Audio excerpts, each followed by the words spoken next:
Tu commences toujours fort. Nouvelle habitude, nouveau projet, nouvelle résolution. Pendant quelques jours, tu es discipliné. Puis quelque chose change, tu repousses, tu négocies, tu abandonnes et tu te dis « je manque de constance ». Mais si le problème n'était pas la constance, si le problème était la façon dont tu essaies d'être constant, reste avec moi. Parce que ce que tu appelles manque de discipline est peut-être un mécanisme beaucoup plus logique que tu ne le crois. La constance, ce n'est pas une qualité morale. On a transformé la constance en vertu, comme si certaines personnes étaient faites pour ça. Mais la constance n'est pas un trait de personnalité. C'est le résultat d'un système. Et la plupart des gens essaient d'être constants en s'appuyant sur quelque chose d'instable. La motivation. La motivation fluctue. Elle dépend de ton sommeil, de ton stress, de ton humeur, de ton environnement. Construire une discipline stable sur une émotion instable crée un cycle inévitable. Pic d'énergie, action intense, baisse d'énergie, abandon, culpabilité, nouveau pic, puis rechute. Ce n'est pas un défaut, c'est un système mal calibré. Mais il y a quelque chose de plus profond. Si tu écoutes bien, tu n'abandonnes pas toujours par fatigue. Parfois, tu abandonnes quand ça commence à devenir sérieux, quand les résultats arrivent, quand l'identité change. Et c'est là que le vrai mécanisme apparaît. La plupart des gens essaient d'ajouter une habitude à une identité qui ne l'intègre pas. Et c'est là que la friction naît. Quand tu dis « je dois aller au sport », ce que tu affirmes vraiment, c'est « je veux devenir quelqu'un que je ne suis pas encore ». Et ton cerveau résiste, pas par paresse, par cohérence. Le cerveau aime la cohérence interne. Il cherche à maintenir une image stable de qui tu es. Si depuis des années, tu t'es raconté « je ne suis pas discipliné, je ne suis pas sportif, je ne suis pas régulier », alors chaque nouvelle habitude entre en conflit avec cette identité. Et le cerveau perçoit ce conflit comme une menace. Pas pourquoi ça fatigue autant. Parce qu'à chaque séance, tu ne combats pas l'effort. Tu combats l'histoire que tu as de toi. Chaque action devient une négociation. Est-ce vraiment moi? Et cette négociation mentale consomme plus d'énergie que l'action elle-même. L'effort demande de l'énergie physique. La dissonance identitaire demande de l'énergie psychologique. C'est pour ça que tu te fatigues vite. La clé que peu de gens comprennent. La constance ne vient pas de la répétition forcée. Elle vient de la mise à jour de l'identité. Quand tu passes de « je dois aller au sport » à « je suis quelqu'un qui prend soin de son corps », l'action change de statut. Elle ne devient pas obligatoire, mais cohérente. Et le cerveau adore la cohérence. Tu n'abandonnes pas tes habitudes. Tu protèges l'image que tu as de toi. Pourquoi tu craques vraiment? Il y a 3 pièges invisibles, pas visibles à l'œil nu, mais puissants. Premièrement, tu te fixes des objectifs trop ambitieux. Quand tu fixes un objectif énorme, tu crois stimuler ta motivation. En réalité, tu déclenches un stress. Ton cerveau ne mesure pas seulement le désir, il mesure l'écart. L'écart entre où tu es et où tu veux être. Plus cet écart est grand, plus ton cerveau interprète ça comme une perte de contrôle.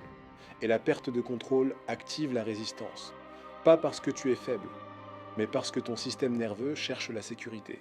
Un objectif gigantesque ressemble inconsciemment à un danger. Danger égale tension, et tension égale évitement. C'est pour ça que tu es ultra motivé le premier jour, puis écrasé par la réalité le cinquième. Deuxièmement, tu confonds intensité et constance. Tu crois que faire beaucoup va accélérer les résultats, mais l'intensité crée un pic. Et tout pic appelle une chute. Le cerveau adore la nouveauté. Il adore le démarrage. Nouvelle routine, nouvel agenda, nouvelle version de toi. Mais la constance, elle, est monotone. Et la monotonie n'active pas la dopamine. Donc ton cerveau perd l'intérêt. Tu interprètes ça comme « je ne suis pas discipliné ». Alors qu'en réalité, ton cerveau est simplement fatigué du pic. La constance réelle est presque ennuyeuse.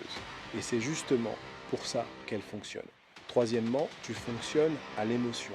Tu agis quand tu te sens motivé, quand tu es inspiré, quand tu es déterminé.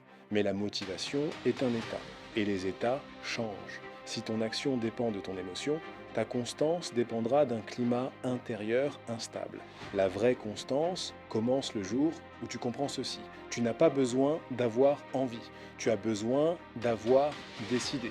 Il y a un moment subtil où l'action devient neutre, ni excitante, ni héroïque, ni dramatique, juste normale. Et c'est à ce moment-là que la discipline cesse d'être un combat. Tu ne manques pas de constance. Tu es dépendant de l'émotion. Et l'émotion est instable par nature. Ce que font vraiment les personnes constantes, elles ne sont pas plus fortes. Elles sont moins en guerre avec elles-mêmes. La plupart des gens imaginent la constance comme une lutte permanente. Mais les personnes constantes ont compris quelque chose de plus subtil. La volonté est une ressource limitée. Elles ne comptent pas dessus. Elles modifient leur environnement avant de modifier leur comportement. Elles réduisent la friction, pas juste physiquement, mentalement. Elles ne se demandent pas chaque matin « Est-ce que j'en ai envie ?» Elles ont déjà décidé. Et la décision réduit la négociation interne. La constance échoue souvent à cause de la négociation. Pas aujourd'hui. Je suis fatigué. Je commencerai demain. Les personnes constantes éliminent cette discussion. Moins de débats, moins d'épuisement mental. La constance n'est pas spectaculaire. Elle est répétitive. Et répétitive signifie monotone. La plupart cherchent l'intensité. Les personnes constantes cherchent la tolérance. Elles visent une répétition supportable, pas héroïque. Parce que l'héroïsme fatigue. La tolérance dure. Elles ne pensent pas « je dois atteindre ce résultat ». Elles pensent « je deviens le type de personne qui fait ça ». Et c'est une différence énorme. Un objectif se termine, une identité continue. Si tu poursuis seulement un résultat, tu arrêtes quand tu l'atteins ou quand tu te décourages. Si tu poursuis une identité, tu continues parce que c'est cohérent avec qui tu es. Si tu n'es pas constant, ce n'est peut-être pas un problème de discipline. C'est peut-être un conflit invisible entre ce que tu veux devenir et l'histoire que tu racontes sur toi-même. Si intérieurement, tu crois « je ne suis pas quelqu'un de régulier ». Je suis toujours comme ça. Je finis jamais ce que je commence. Alors, chaque nouvelle habitude entre en contradiction avec ton récit intérieur. Et le cerveau protège toujours le récit dominant, même s'il te limite. Tu n'abandonnes pas ton objectif. Tu restes fidèle à ton ancienne identité.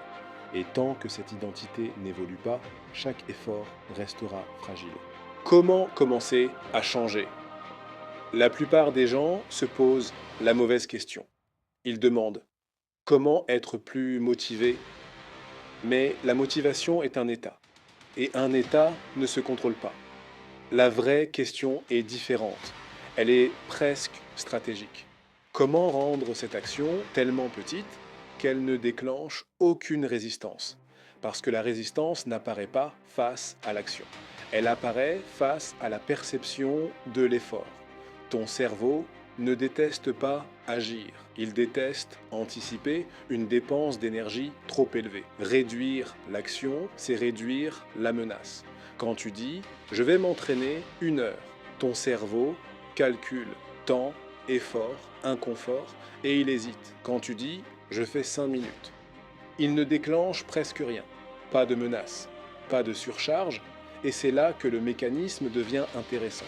Une petite action répétée modifie plus ton identité qu'une grande action exceptionnelle. Parce que ton cerveau apprend par répétition, pas par intensité. La constance ne naît pas d'un grand départ. Elle naît d'un seuil bas. Un seuil tellement bas que l'excuse devient ridicule. 10 minutes, une page, un appel, une répétition.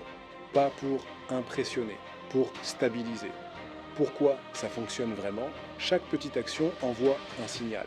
Je suis le type de personne qui fait ça, même si c'est imparfait. Et ce signal répété met à jour ton identité. C'est là que la transformation commence. Pas quand tu fais plus, quand tu fais régulièrement. La constance ne demande pas de performance. Elle demande de la permission. La permission d'être imparfait. La permission d'avancer lentement. La permission de ne pas être spectaculaire.